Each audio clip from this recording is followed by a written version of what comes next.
Hello ಸ್ನೇಹಿತರೆ, ಸಪ್ತಪದಿ ಧಾರಾವಾಹಿಯ ಇಂದಿನ ಸಂಚಿಕೆಯಲ್ಲಿ ನೋಡುವುದಾದರೆ ಈ ಕಡೆ ನಾಗವೇಣಿ ಇಲ್ಲದೆ ಇರೋ ಮಾತನ್ನೆಲ್ಲ ಹೇಳಿ ಕನಕಾಗೆ ಮತ್ತೆ ಕೃಷ್ಣಮೂರ್ತಿ ಅವ್ರಿಗೆ ತುಂಬಾ ಮನ್ಸಿಗೆ ನೋವು ಮಾಡ್ತಾ ಇರ್ತಾರೆ.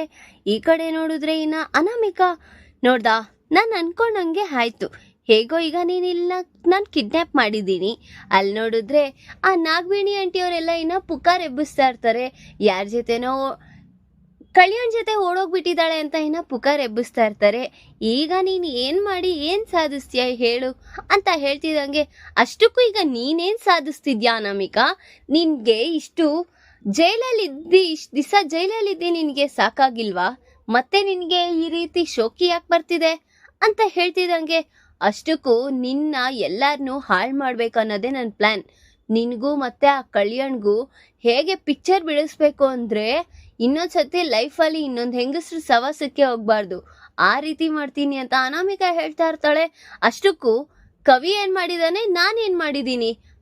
ನೀನು ಇಲ್ದೇ ಇರೋದೆಲ್ಲ ಮಾಡ್ಕೊಂಡು ನೀನ್ ಡಿವೋರ್ಸ್ ತಗೊಂಡು ಹೋಗಿರೋದು.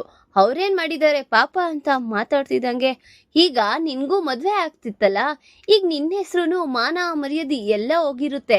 ಈಗ ನೀನು ಎಷ್ಟೇ ಗಂಡು ಹುಡ್ಗನ್ ತರ ಬೆಳೆದ್ರು ನೀನು ಒಂದು ಹೆಂಗ್ಸೆ, ನಿನ್ಗೂ ಅವಮಾನ ಆದ್ರೆ ಹೇಗಿರುತ್ತೋ ಅದನ್ನ ತೋರಿಸ್ಬೇಕು ಅಂತಾನೆ ನಾನು ಈ ರೀತಿ ಪ್ಲಾನ್ ಮಾಡಿರೋದು ಅಂತ ಅನಾಮಿಕಾ ಹೇಳ್ತಾ ನೀನ ಮಂಟಪಕ್ಕೆ ಹೊರಡ್ತಾ ಇರ್ತಾನೆ. ಇನ್ನ ಕಾವ್ಯ ಮತ್ತೆ ರಾಜ್ ಇಬ್ರು ಆ ಕಡೆ ಈ ಕಡೆ ತುಂಬಾ ಸುತ್ತಮುತ್ತ ನೋಡಿ ಸುಸ್ತಾಗಿ ಇನ್ನ ಒಂದ್ ಕಡೆ ಬಂದು, ರೀ ಕಾಣಿಸಿದ್ಲೇನ್ರಿ ಅಪ್ಪು? ಇಲ್ಲ ಕಳವತಿ, ನೀನೇ ಕಾಣಿಸಿದ್ಲಾ? ಇಲ್ಲ, ಈಗ ಏನ್ ಮಾಡೋದು ರೀ? ಈಗ ಫಸ್ಟೇ ಅಪ್ಪ ಅಮ್ಮನ್ಗೆ ತುಂಬಾ ಬೇಜಾರಾಗಿದೆ ರೀ. ಈಗ ಈ ಟೈಮಲ್ಲಿ ಹಿಂಗ ಆಗೋಗಿದೆ ಅಂದ್ರೆ ಏನ್ರಿ ಕತೆ ಮಾಡೋದು? ಅಷ್ಟಕ್ಕೂ ಅಪ್ಪು ಎಲ್ಲಿಗ್ರಿ ಹೋಗಿರ್ತಾಳೆ ಅಂತ ತುಂಬಾ ಅಳ್ತಾ ಇರ್ತಾಳೆ ಕಾವ್ಯ. ಅಯ್ಯೋ, ಎಲ್ಲ ಒಂದ್ ಕಡೆ ಸೇಫ್ ಆಗಿದ್ರೆ ಅಷ್ಟೇ ಸಾಕು. ಅವಳಷ್ಟಕ್ಕೆ ಅವಳಿಗೆ ಈ ರೀತಿ ನಿರ್ಧಾರ ತಗೊಳಕ್ಕೂ ಬರಲ್ಲ, ಮಾಡೋದು ಇಲ್ಲ ಅವಳು. ಈಗ ಏನ್ರಿ ಮಾಡೋದು ಅಂತ ಯೋಚನೆ ಮಾಡ್ತಾ ಇರ್ತಾಳೆ ಕಾವ್ಯ. ಅಷ್ಟೊತ್ತಿಗೆ ಇರು, SI ಅವ್ರಿಗೆ ಕಾಲ್ ಮಾಡ್ತೀನಿ ಅಂತ ಇನ್ನ ರಾಜ್ SI ಅವ್ರಿಗೆ ಕಾಲ್ ಮಾಡಿ ಈ ರೀತಿ SI ಅವ್ರಿಗೆ ಕಾಲ್ ಮಾಡ್ತೀನಿ ಇರು ಅಂತ ಕಾಲ್ ಮಾಡಿ, ಅಲೋ SI ಅವರೇ, ಅಪೂರ್ವ ಅನ್ನೋ ನನ್ನ ನಾದ್ನಿ, ಅವಳು ಮದ್ವೆಗೆ ರೆಡಿಯಾಗಿ ಎಲ್ಲ ಕೂತಿದ್ಲು. ಅಷ್ಟೊತ್ತು ಅವಾಗಿಂದ ಕಾಣಿಸ್ತಾ ಇಲ್ಲ, ಎಲ್ಲೋಗಿದ್ದಾಳೆ ಅಂತ ನಮಗೆ ಹುಡುಕಿ ಸಾಕಾಗ್ತಿದೆ. ಪ್ಲೀಸ್ ಇದನ್ನ ನೀವು ಪರ್ಸ್ನಲ್ ಆಗಿ ತಗೊಂಡು ಎಂಕ್ವೈರಿ ಮಾಡಲೇಬೇಕು ಅಂತ ಹೇಳ್ತಾ ಇರ್ತಾರೆ. ಆಗ ಸರಿ ಸರ್ ಆಯ್ತು, ನಾನು ನೋಡ್ಕೊಳ್ತೀನಿ ಅಂತ ಹೇಳಿ ಅವರು ಸಹ ಒಪ್ಕೊಡ್ತಾ ಇರ್ತಾರೆ. ರೀ ಈಗ ಏನ್ರಿ ಮಾಡೋದು? ಅಲ್ಲಿ ನೋಡಿದ್ರೆ ನಿಮ್ಮ ಚಿಕ್ಕಮ್ಮ ನಿಮ್ಮ ಅತ್ತೆ ಇಲ್ದೇ ಇರೋ ಮಾತೆಲ್ಲ ಹೇಳಿ ಅಪ್ಪ ಅಮ್ಮನ ಮನಸ್ಸೆಲ್ಲ ತುಂಬ ಹದ್ಗೆಡಿಸ್ತಾ ಇದ್ದಾರೆ ರೀ. ಏನ್ರಿ ಮಾಡೋದು? ಹೀಗೆ ಸುಮ್ಮನೆ ಬಿಟ್ರೆ ಸರಿ ಹೋಗಲ್ಲ ರೀ ಅಂತ ಹೇಳಿ, ಬಾ ನಾನು ನೋಡ್ಕೋತೀನಿ ಅಂತ ರಾಜ್ ಅಲ್ಲಿಂದ ಕರ್ಕೊಂಡು ಹೋಗ್ತಾನೆ. ಈ ಕಡೆ ನೋಡಿದ್ರೆ ಕಲ್ಯಾಣ್ ಕಾರ್ ಓಡಿಸ್ಕೊ ಬರ್ತಾ ಇದ್ದಂಗೆ ಯಾವುದೋ ಒಂದು ಹುಡುಗ ಬಂದು ಅಡ್ಡ ನಿಂತ್ಕೊಬಿಡ್ತಾನೆ. ಇನ್ನೇನು ಗುದ್ದುತ್ತಾ ಇರ್ತಾನೆ ಅನ್ನೋ ಅಷ್ಟರಲ್ಲಿ ಹೇಗೋ ಅವನು ಬ್ರೇಕ್ ಹಾಕಿ ಸಡನ್ ಆಗಿ ನಿಲ್ಸಿರ್ತಾನೆ. ಆ ಮಗು ಆ ಹುಡುಗ ಆ ಕಡೆ ಹೋಗಿದ ತಕ್ಷಣ ಮತ್ತೆ ಮುಂದೆ ಹೋಗ್ತಾ ಇದ್ದಂಗೆ ಆ ಕಡೆ ಯಾರೋ ಬಿದ್ದಿದಾರಲ್ಲ ಅಂತ ಅನ್ಕೊಳ್ತಾ ಮಿರರಲ್ಲಿ ನೋಡ್ತಾ ಇರ್ತಾನೆ. ನೋಡಿದ್ರೆ ಅದು ಬಂಟಿ ಆಗಿರ್ತಾನೆ. ಅಯ್ಯೋ, ಬಂಟಿ ಯಾಕೆ ಇಲ್ಲಿ ಬಿದ್ದಿದ್ದಾನೆ ಅಂತ ಓಡೋಗಿ ಎಬ್ಬಿಸ್ತಾ ಇರ್ತಾನೆ ಕಲ್ಯಾಣ್. ಬಂಟಿ ಎದ್ದೋಳು, ಯಾಕೋ ಇಲ್ಲಿ ಬಿದ್ದಿದ್ಯಾ, ಏನಾಯ್ತೋ ಅಂತ ಕೇಳ್ತಾ ಇದ್ರೆ, ಕಲ್ಯಾಣ್ ಅದು ಅಕ್ಕನ್ನ ಕಿಡ್ನಾಪ್ ಮಾಡಿದ್ದಾರೆ. ಏನ್ ಹೇಳ್ತಿದ್ಯಾ? ಅಪ್ಪನ ಕಿಡ್ನಾಪ್ ಮಾಡದ? ಅದು ಯಾರು ಅಂತ ಕೇಳ್ತಾ ಇದ್ದಂಗೆ ಅವನು ಏನೇನ್ ನಡೀತೋ ಆ ವಿಚಾರನ ಹೇಳ್ತಾ ಇರ್ತಾನೆ. ನೋಡಿದ್ರೆ ಅಪ್ಪು ರೆಡಿಯಾಗಿ ಮಿರರ್ ಮುಂದೆ ಕೂತಿದ್ರೆ ಆ ಕಡೆಯಿಂದ ರೌಡಿಗಳು ಅವಳಿಗೆ ಮತ್ ಕೊಟ್ಬಿಟ್ಟು ಅವಳನ್ನ ಎತ್ತಾಕೊಂಡು ಕಾರ್ ಒಳಗೆ ಕರ್ಕೊಂಡು ಹೋಗ್ತಾ ಇರ್ತಾರೆ. ನೋಡಿದ್ರೆ ಅಷ್ಟೊತ್ತಿಗೆ ಬಂಟಿ ಖುಷಿಯಾಗಿ ಇನ್ನೇನು ಮದ್ವೆ ನಡೀತಿದೆ ಅಂತ ಬರ್ತಾ ಇದ್ದಂಗೆ ಅವ್ರ ಅಕ್ಕನ ಎತ್ಕೊಂಡು ಹೋಗ್ತಾ ಇರೋದನ್ನ ನೋಡಿ ಅವನು, ಏನಿದು ನಮ್ಮ ಅಕ್ಕನ ಖುಷಿಯಾಗಿ ಬರ್ತಿದ್ದಂಗೆ ಆ ಕಡೆಯಿಂದ ಅಪ್ಪನ ಎತ್ಕೊಂಡು ಹೋಗ್ತಾ ಇರ್ತಾರೆ. ಆದ್ರೂ ಯಾರೋ ಬಿಡು ಅಂತ ಮೌನವಾಗಿ ಬರ್ತಾ ಇದ್ದಂಗೆ ಕಾರ್ ಒಳಗೆ ಕೂರಿಸಿ ಅವರು ಹೋಗ್ತಾ ಇದ್ದಿದ್ ನೋಡಿ, ಅಯ್ಯೋ ಅಪ್ಪು ಅಕ್ಕ, ಏನ್ರೋ ಮಾಡ್ತಿದ್ದೀರಾ ಅಂತ ಹಿಂದೆ ಓಡ್ತಾ ಇರ್ತಾನೆ ಬಂಟಿ. ನೋಡಿದ್ರೆ ಅಲ್ಲಿ ಅನಾಮಿಕನು ಸಹ ಇದ್ದಿದ್ನ ಅವನಿಗೆ ನೋಡಿ ತುಂಬಾ ಶಾಕ್ ಆಗಿ ಆ ಕಾರ್ನೇ ಫಾಲೋ ಮಾಡ್ಕೊಳ್ತಾ ಓಡಿ ಹೋಗ್ತಾ ಇರ್ತಾನೆ. ಅಪ್ಪು ಅಕ್ಕ, ಅಕ್ಕ ಅಕ್ಕ ಬಿಡ್ರೋ ಅಂತ ಕೂಕೊಂಡು ಹೋಗ್ತಾನೆ ಇರ್ತಾನೆ. ನೋಡಿದ್ರೆ ಆ ಕಾರ್ ನಿಲ್ಲಿಸ್ತೀರಾ ಹಾಗೆ ಹೋಗ್ತಾ ಇರುತ್ತೆ. ಈ ಕಡೆ ಬಂಟಿ ಓಡಿ ಸುಸ್ತಾಗಿ ಅಲ್ಲಿ ಕಾಲೆಡವಿ ಬಿದ್ದೋಗ್ಬಿಡ್ತಾನೆ. ನೋಡಿದ್ರೆ ಅಲ್ಲಿ ಇಟ್ಗೆಗೆ ಹೊಡ್ತಾ ಬಿದ್ದಿ ಅವನ್ ಮೂರ್ಛೆ ತಪ್ಪಿ ಬಿದ್ದೋಗಿರ್ತಾನೆ. ಧಾರಾವಾಹಿಯ ಪ್ರತಿಯೊಂದು ಸಂಚಿಕೆ ತಪ್ಪದೆ ನೋಡಬೇಕಾದರೆ ನಮ್ಮ KTVS 365 ಚಾನಲ್ನ ಈಗಲೇ ಸಬ್ಸ್ಕ್ರೈಬ್ ಮಾಡ್ಕೊಳ್ಳಿ. ಹಾಗೆ ಪಕ್ಕದಲ್ಲಿರುವ ಬೆಲ್ ಬಟನ್ ಅನ್ನು ಪ್ರೆಸ್ ಮಾಡಿ ಅದರಲ್ಲಿ ಆಲ್ ಆಪ್ಷನ್ ಸೆಲೆಕ್ಟ್ ಮಾಡ್ಕೊಳ್ಳಿ. ಇದರಿಂದ ನಾವು ರಿಲೀಸ್ ಮಾಡುವಂತಹ ಸಂಚಿಕೆ ಅಪ್ಡೇಟ್ ನೋಟಿಫಿಕೇಶನ್ ಸಿಗುತ್ತೆ. ಆ ವಿಚಾರನೆಲ್ಲ ಕಲ್ಯಾಣ್ಗೆ ತಿಳಿಸ್ತಾನೆ. ಏನು, ಅನಾಮಿಕಾ ಕಿಡ್ನಾಪ್ ಮಾಡಿದಾಳ ಅಂತ ಕಲ್ಯಾಣ್ ಸಹ ತುಂಬಾ ಶಾಕ್ ಆಗಿರ್ತಾನೆ. ಈ ಕಡೆ ನೋಡಿದ್ರೆ ಕನಕಗೆ ಅವ್ರ ಮಗಳು ಕಾವ್ಯ ಮತ್ತೆ ಅಳಿಯಂದ್ರು ಬರ್ತಾ ಇರೋದನ್ನ ನೋಡಿ ಎಲ್ಲೋದ್ಲು, ಏನಾದ್ರೂ ಗೊತ್ತಾಯ್ತಾ ಅಂತ ಕೇಳ್ತಾ ಇದ್ರೆ, ಹೋಗಿದ್ದಲ್ಲ ಕಾವ್ಯ, ಏನಾದ್ರೂ ಗೊತ್ತಾಯ್ತಾ ನಿನ್ ತಂಗಿ ಎಲ್ಲಿದ್ದಾಳೆ ಅಂತ ನಾಗವೇಣಿ ಮತ್ತೆ ಧನಲಕ್ಷ್ಮಿ ಅವ್ರು ಕೇಳ್ತಿದ್ದಂಗೆ ಅವಳೇನು ಬಾಯ್ ಬಿಡ್ದಿರ ಮೌನವಾಗಿ ತಲೆ ಬಗ್ಸಿ ನಿಂತಿರ್ತಾಳೆ. ನೋಡಿದ್ರೆ ಕಾವ್ಯನ್ ವಿರುದ್ಧವಾಗಿ ಅವರಿಬ್ರು ಮಾತಾಡ್ತಾ ಇದ್ನ ನೋಡಿ ರಾಜ್ಗೆ ತುಂಬಾ ಕೋಪ ಬರ್ತಾ ಇರುತ್ತೆ. ಚಿಕ್ಕಮ್ಮ, ನೀನ್ ಏನ್ ಮಾಡ್ತಾ ಇದ್ಯಾ? ಅಷ್ಟಕ್ಕೂ ಕಳವತ್ತಿಗೆ ಯಾಕೆ ನೀನ್ ಎಲ್ಲದಕ್ಕೂ ಅವಳನ್ನೇ ಇನ್ಫ್ಲೂಯೆನ್ಸ್ ಮಾಡ್ತೀಯಾ? ಅವಳೇನು ಮಾಡಿಲ್ಲ, ಎತ್ತಿಲ್ಲ. ಅವಳು ಯಾವಾಗೂ ಅವ್ರ ತಂಗಿಗೆ ಯೋಗಕ್ಷೇಮನ ಬಯಸೋಳು.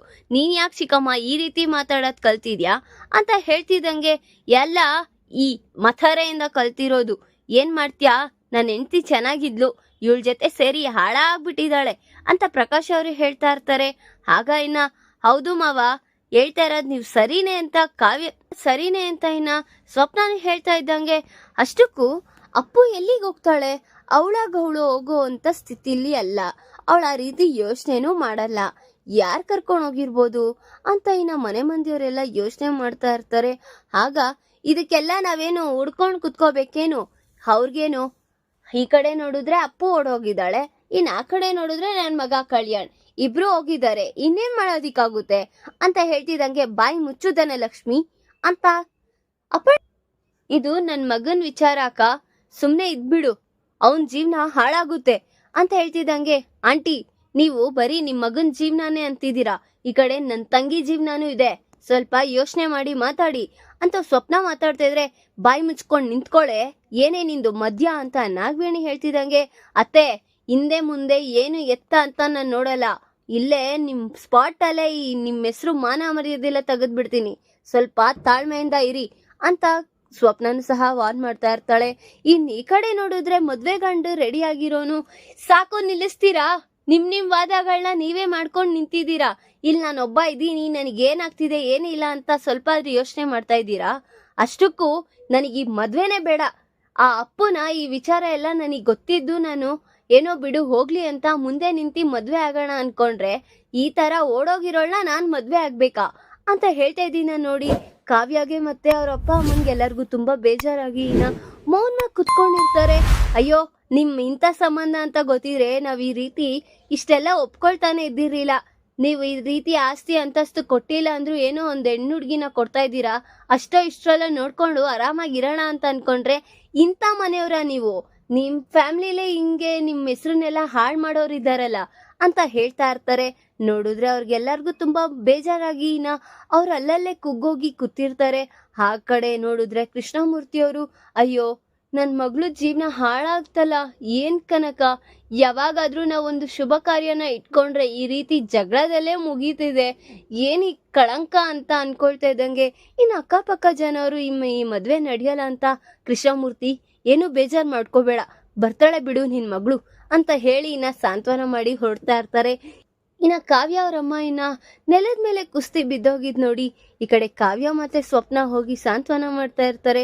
ಈಗ ಸಮಾಧಾನ ಆಯ್ತಾ? ಅಲ್ಲ, ಒಂದು ತಾಯಿ ಮನ್ಸನ್ನ ಎಷ್ಟು ನೋವು ಮಾಡ್ತಿದ್ದೀರಾ ಅಂದ್ರೆ, ನೀವ್ ಹೆಂಗಸ್ರೇನಾ? ಹೆಣ್ಮಕ್ಳಿಗೇನೆ ನೀವು ಹೆಂಗಸ್ರೇನಾ? ಯಾವಾಗ ಏನ್ ಮಾಡ್ಬೇಕೋ ಮಾತಾಡ್ಬೇಕು ಅನ್ನೋದು ಗೊತ್ತಾಗಲ್ವಾ?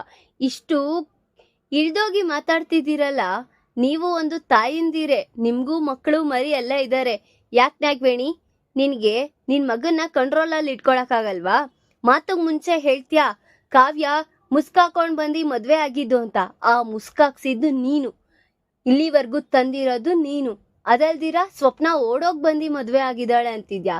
ನಿನ್ ಮಗನೇ ಈ ಹುಡ್ಗಿ ಜೊತೆ ಸುತ್ತಾಡ್ಕೊಂಡು ಈ ಸ್ವಪ್ನನ್ನ ಜೀವನ ಹಾಳು ಮಾಡಿ ಈಗ ಅವನೇ ಬೇಕು ಅಂತ ಅವಳು ಮದ್ವೆ ಆಗಿದ್ದು ಅವಳ ಖುಷಿಗೋಸ್ಕರನಾ? ಯೋಚನೆ ಮಾಡೋದನ್ನ ಸ್ವಲ್ಪ ಕರೆಕ್ಟ್ ಆಗಿ ಯೋಚನೆ ಮಾಡು. ನಿನ್ ಹೆಸರನ್ನ ಉಳಿಸ್ಬೇಕು ಅಂತ ಅವಳು ಮಾಡಿದಾಳೆ ಅಷ್ಟೇ. ಎಲ್ಲದಕ್ಕೂ ಈ ತಾಯಿದಿರ್ ಮೇಲೇನೆ ನೀವು ಹಿಂಗೆ ಕಕ್ಷೆನ ಸಾಧಿಸ್ತಿದ್ದೀರಲ್ಲ ಅಂತ ಹೇಳ್ತಾ ಬೈತಾ ಇರ್ತಾರೆ. ಈ ಕಡೆ ನೋಡಿದ್ರೆ ರಾಹುಲ್ ಏನಪ್ಪ ಎಲ್ಲಾದ್ರೂ ನನ್ನ ತಲೆಗೇನೆ ಸುತ್ಕೊಳ್ಳುತ್ತಲ್ಲ ಅಂತ ರಾಹುಲ್ ಸಹ ಯೋಚನೆ ಮಾಡ್ತಾ ನಿಂತಿರ್ತಾನೆ.